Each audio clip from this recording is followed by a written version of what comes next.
You were just hours ago in the jail in the local police precinct. Talk about why you were willing to get arrested. Yeah.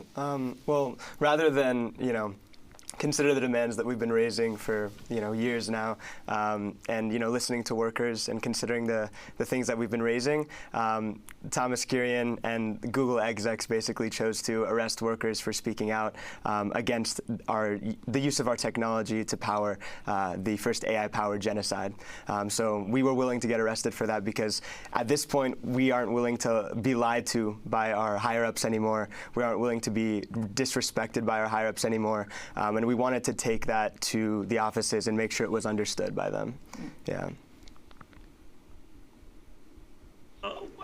How do you sense is the support that you have among other Google workers, the degree of the dissatisfaction with the policies of Google? Yeah, I mean, Google has done a really good job at creating a culture of fear and retaliation against workers in general. But what we noticed was beautiful. So many people came up to our sit-in and basically showed support and felt that they were inspired by the work that we were doing and felt inspired to speak out, which is exactly what we were going for. We want workers to feel like we have the power to choose where our technology is going and who we're contributing to. So I felt really happy to see that. Yeah. Ray Westrick, you're on the West Coast. You were arrested in California.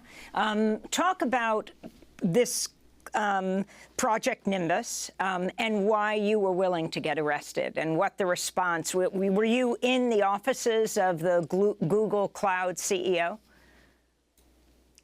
Yes, we sat in at the office of Thomas Kurian, the Google Cloud CEO.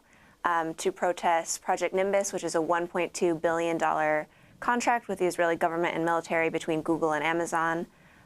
We also were demanding the protection of our coworkers, especially our Palestinian, Arab, and Muslim coworkers, who have been consistently retaliated against, harassed, and doxxed for speaking out about Project Nimbus and the humanity of Palestinians.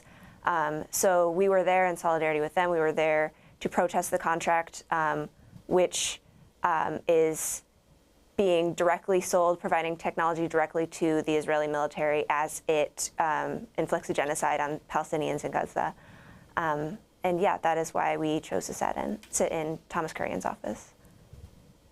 And Ray, was there any response from the CEO or his office? And are you concerned about losing your job? Why did you decide to take this action? Yeah, we did not receive any response from the CEO, and I think it's really telling that they would rather let us sit there for over 10 hours and arrest us for peacefully sitting in his office than have leadership engage in our demands in any way at all. So we've received no response from the CEO, and we were forcibly removed by the police. And working at Google has been, an honor. I really love my team. I love the work I do, but I can't in good conscience not do anything while Google is a part of this contract, while Google is selling technology to the Israeli military or any military. And so it was a risk I was willing to take, and I think it's a risk a lot of my coworkers are willing to take because a lot of people are really agitated about this and have consistently made their demands clear and have faced retaliation for it. So I chose to sit in knowing the risks out of care for the use of our technology, out of care for the impact of our technology and care for my coworkers.